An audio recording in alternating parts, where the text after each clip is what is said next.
Welcome back to CS. What were we learning about recently, or what did we learn about yesterday? We're in the variables section, right? What are we doing in the variables section? Variables attribution. Okay, I think that was 2 days ago. What did we do yesterday? Probably a lot of practice problems. Incrementing the variable, so adding one to the variable. Variables on both sides of the puts sign or the gets sign or equal sign. That's valid. Okay. Yeah, I think that's basically everything. No, it's not. No, it's not. We forgot the next section, which was identifiers. Identifiers are essentially names for functions and variables. They can only contain digits, letters, and underscores. The identifier cannot begin with numbers. You can use a name with an underscore before and after, but it's not recommended, and that will be explained later. They didn't explain it. Can't begin with a digit. Some words are known as keywords or something that you can't use them. There's some term for it. Restricted words, such as true, such as and, such as return, because these words are used other places in the program.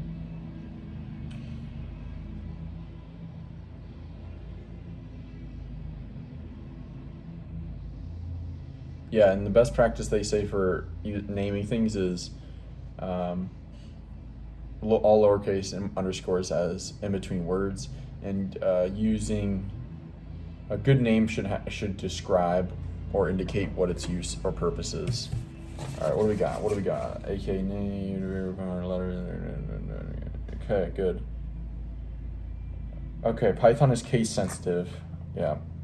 So, cat with a capital C and cat with a lowercase c, two different variable names or identifiers. Reserved words, not restricted words. Oh. All right.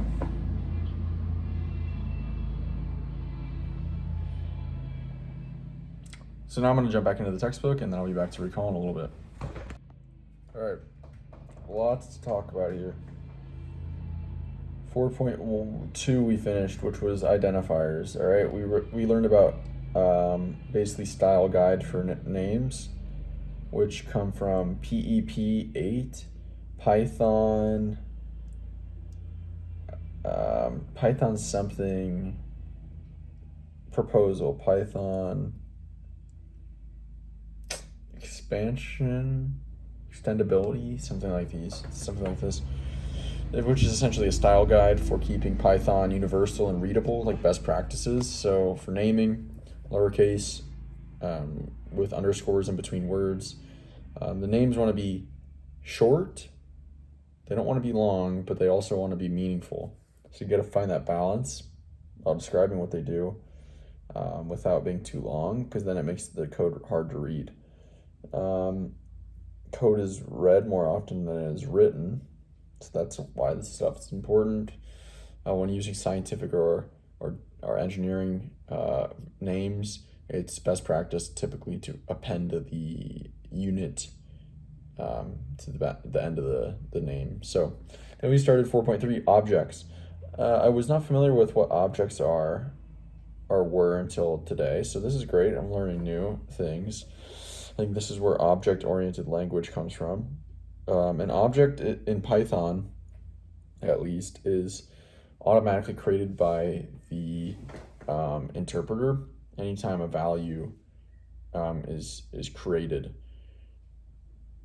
So anytime you've got a value, there's a corresponding object that is automatically created by the interpreter and stored in memory, aka RAM. If the object is not assigned a variable, or assigned to a variable, essentially once its purpose has been executed, it's deleted, and that's called garbage collection.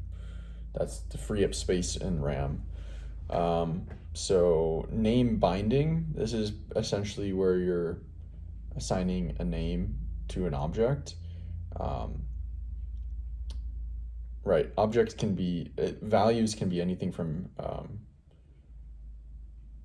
integers, strings, lists, functions, but names themselves are not, they're not objects. They are stored within an object known as the namespace, which acts as like the dictionary under the hood. All right, so binding names. One name, like any name, can only be attached or bound to one object, but one object can have multiple names bound to it. All right.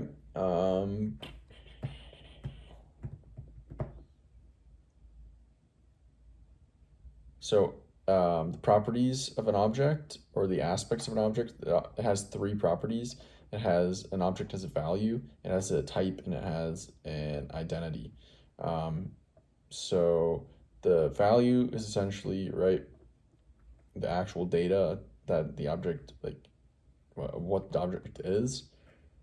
Um, you can find out what the type or what the value is by using the print function, printing that object, and that's how you'll see the value. Type is essentially the data type it is, such as string or integer. And it can be, you can find out the type of an object by using a new function we learned called type. And also the type determines the mutability of the value of the object. So if an object is mutable, it means you can change the value and it's still stored as the same object. If it's immutable, then you can't. It just creates a new object and deletes the previous one. And that for strings and integers, they are immutable. Once the type, once an object, like an object never changes its type once it's created. It will just be deleted and creating a new one. So if you turn a 5 that's a string into a 5 that's an integer, it's going to delete the string and create a new object. So yeah, you can't change the type once it's created, or it never changes. And then we got the identity, which we didn't read like yet, but we got a little bit of it. Identity. What was this about? It was something like determined. I don't know what the identity is. A unique identifier that describes the object. Okay. That's all we got so far. Properties of an object or objects, name binding.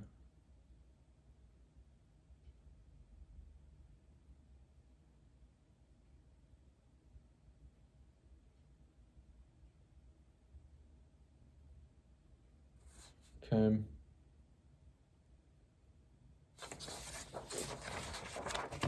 Oh, Python enhancement proposal. All right. So that's it for now. I will definitely be back later today because it's already Friday now. We've got a lot of work to finish up before the end of the week, so I'll be back later today. See you in a bit. All right, I'm back. Let's do another session right now. I'll just do a very high level overview because we'll do another recall in the morning of what we did today. So objects and PAP, Python enhancement proposal. That's like a syntax, universal syntax guidelines.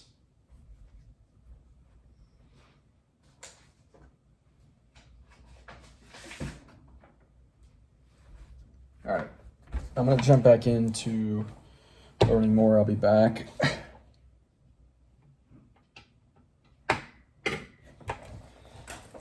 In a bit to recall what I learned.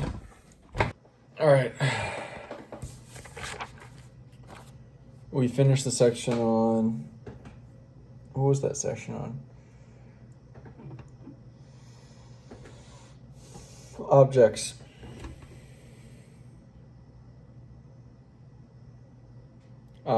Yes, identity. We got more clear on what identity is. It's a numerical identifier that is unique to, at any given time, only one identity number can only be assigned to one object at any given time. Okay? It's almost like a memory address. All right? You can use the function ID to get the ID of an object. I believe that's about everything from that section on objects. The next section was on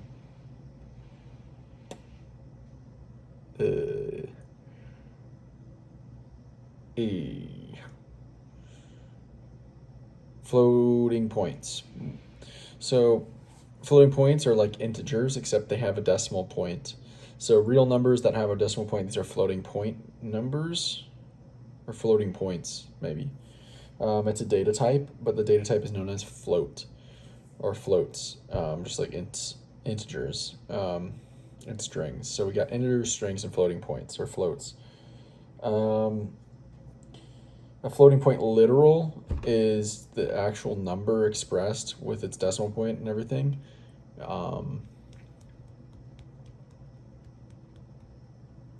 You can use the float function to turn a string that has a number in it into a floating point, similar to how the int function can turn a string into an integer if it's numbers, if it's made of digits. All right, floating points. Anything else? I think there's a lot more, but I'm just not remembering anything. I feel like that was all the main point. Scientific notation. So scientific notation is expressed in Python not as like 1.0 times 10 to the whatever. It's instead of the times 10 to the whatever, you just use e. So 1.0 e2 is 10. All right. I think it's 10 point. I don't know if it's 10.0. That's an edge case right there. But that's not super important. The important point is the e. There are limits though. Python, depending on the version you're running, has a maximum sized integer you can create and a minimum size, not integer, floating point you can create, and a minimum floating point you can create. I think scientific notation is just referring to floating points only, so not integers. If you exceed that threshold, meaning you have a number bigger than the maximum size of a floating point, or you go smaller than the minimum size, it will create an overflow error. All right, I think that's basically everything from this session. Memory address ID 1, unique numerical identifier, describes an object. All right, good with the objects. Floating point number, real number, decimal point, float, data type. They are floating point numbers. Floating point literal.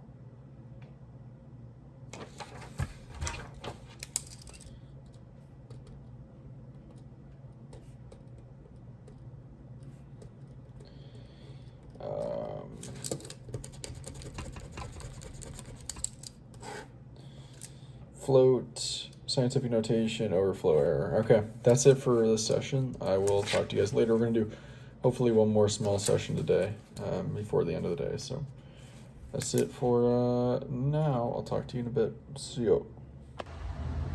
All right, we ran out of time, so we'll just have to do more tomorrow. We'll see how that works out. Anyway, see you guys tomorrow. All right, screw it.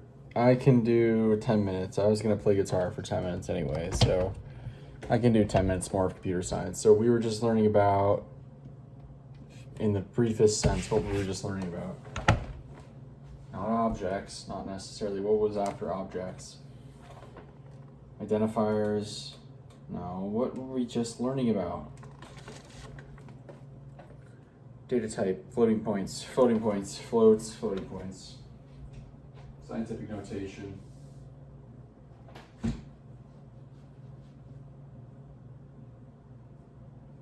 Where is that though? Here it is. Overflow errors. Alright. I'm gonna jump back in. Talk to you in a second.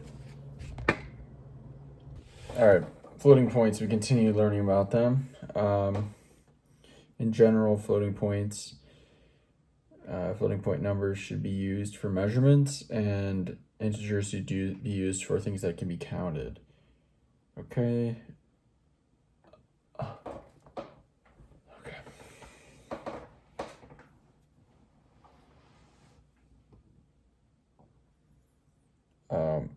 We learned this crazy little way of, not crazy, but this pretty, as far as the functions and stuff we've learned and the things we've had to type, this is the most characteristically complex thing to do.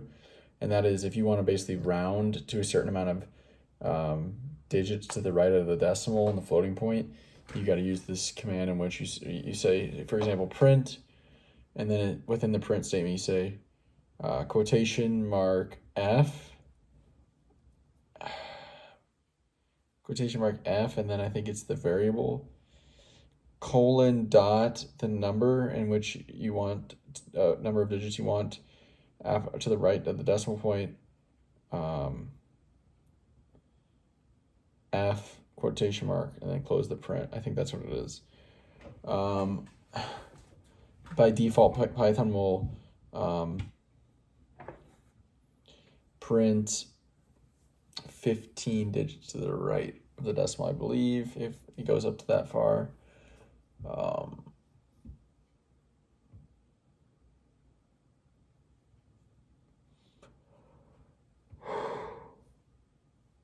Creating a floating point number does creating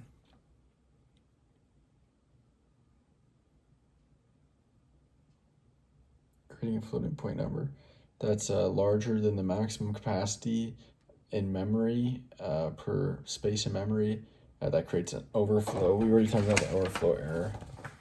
Okay. No, it's F then quotation mark, and then it's not, and then it's a bracket.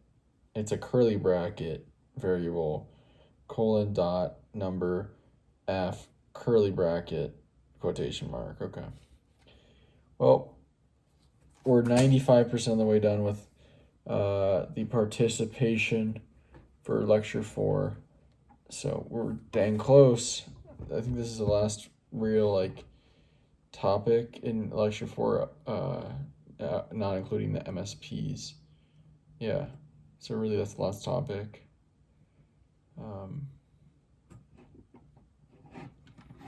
So that's it for now. I will talk to you tomorrow. I think this was a really good decision. I have a goal of getting 6 hours of good effective study time in per week, and tomorrow is the last day of the week, and we're sitting at, now we're only sitting about less than an hour and a half. We're at 4.5 hours now. Over 4.5 hours now. Yeah, 4 hours, 35 minutes after this. So that's manageable.